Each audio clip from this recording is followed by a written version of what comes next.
Chapter 10. Jehu kills Ahab's family. Ahab had 70 sons living in the city of Samaria. So Jehu wrote letters and sent them to Samaria, to the elders and officials of the city, and to the guardians of King Ahab's sons. He said, "The king's sons are with you, and you have at your disposal chariots, horses, a fortified city, and weapons.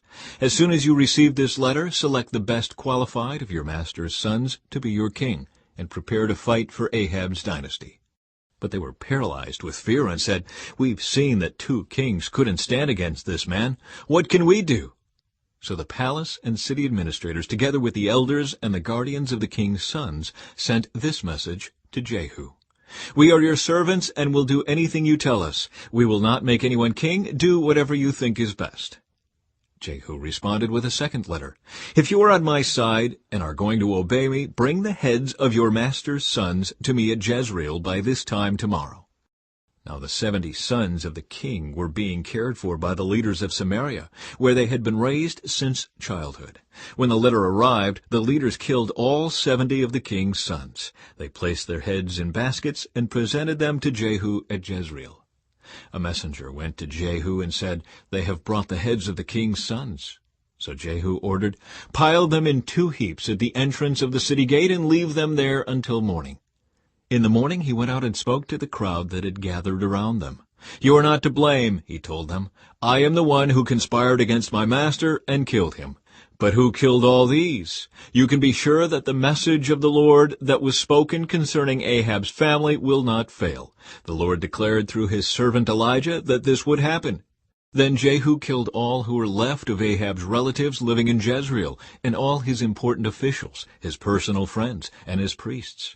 So Ahab was left without a single survivor.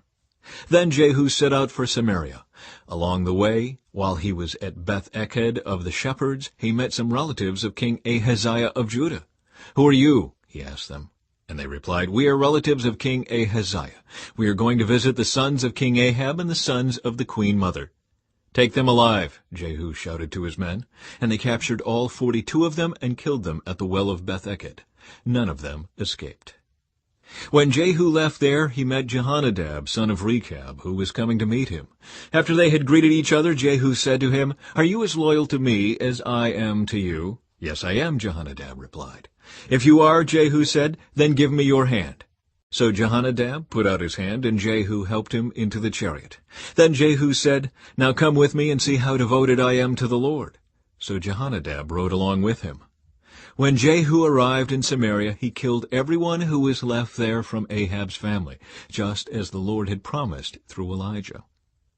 Jehu kills the priests of Baal. Then Jehu called a meeting of all the people of the city and said to them, "Ahab's worship of Baal was nothing compared to the way I will worship him. Therefore summon all the prophets and worshippers of Baal and call together all his priests. See to it that every one of them comes, for I am going to offer a great sacrifice to Baal. Anyone who fails to come will be put to death." But Jehu's cunning plan was to destroy all the worshippers of Baal. Then Jehu ordered, "Prepare a solemn assembly to worship Baal." So they did. He sent messengers throughout all Israel, summoning those who worshipped Baal. They all came, not a single one remained behind, and they filled the temple of Baal from one end to the other. And Jehu instructed the keeper of the wardrobe, "Be sure that every worshipper of Baal wears one of these robes." So robes were given to them.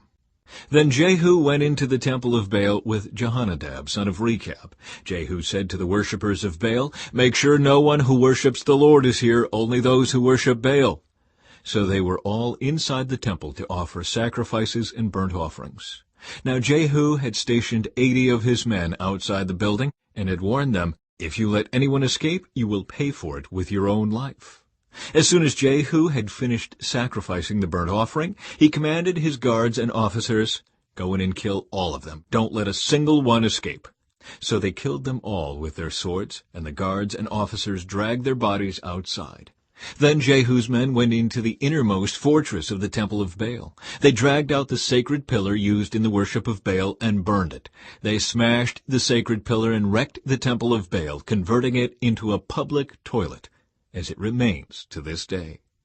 In this way, Jehu destroyed every trace of Baal worship from Israel. He did not, however, destroy the gold calves at Bethel and Dan, with which Jeroboam son of Nebat had caused Israel to sin. Nonetheless, the Lord said to Jehu, "You have done well in following my instructions to destroy the family of Ahab. Therefore your descendants will be kings of Israel down to the 4th generation." But Jehu did not obey the law of the Lord, the God of Israel, with all his heart. He refused to turn from the sins that Jeroboam had led Israel to commit. The death of Jehu. At about that time the Lord began to cut down the size of Israel's territory. King Hazael conquered several sections of the country east of the Jordan River, including all of Gilead, Gad, Reuben, and Manasseh. He conquered the area from the town of Aror by the Arnon Gorge to as far north as Gilead and Bashan. The rest of the events in Jehu's reign, everything he did and all his achievements, are recorded in the book of the history of the kings of Israel. When Jehu died, he was buried in Samaria. Then his son Jehoahaz became the next king. In all, Jehu reigned over Israel from Samaria for 28 years.